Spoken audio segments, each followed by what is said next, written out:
art was a huge vehicle for propaganda in 1930s and 40s Germany. In 1933, when Hitler first took power, among some of the first of the things that he did was to have this big push towards what he saw as heroic and romanticizing art. Things that would bring glory and kind of this nostalgic, heroic feeling to Germany and to lift it up. Hitler gave great preference to ancient Greek and ancient Roman classical forms. He was seeking to align Germany with these ideals of the ancient Roman Republic, but in a very specific way. He felt that they glorified a particular racial ideal, but also he liked the architectural and visual language of imperialism. So in a lot of their architecture, we see this grand monumental building and structures, but with the specific decoration and ornament removed.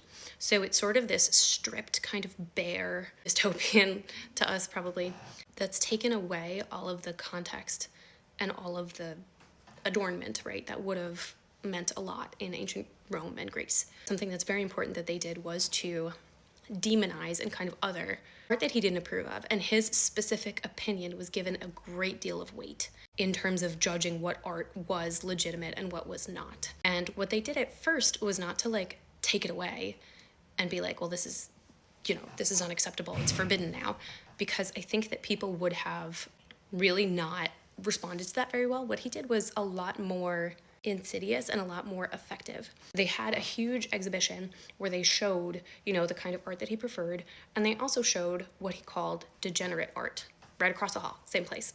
And what he did was effectively portray the kinds of art that he disapproved of without its context in a way where it was set up for ridicule, so that everybody else already is being led to the conclusion that he wanted him to arrive at, which was that there were kinds of art that were acceptable and there were kinds of art that were a waste. There was a mass exodus of artists and architects of all sorts, from the Bauhaus, from other places where Hitler did not approve of the kind of art or architecture that they were making, where it was seen as modern or degenerate or inappropriate, right, to the sort of society that he was trying to build.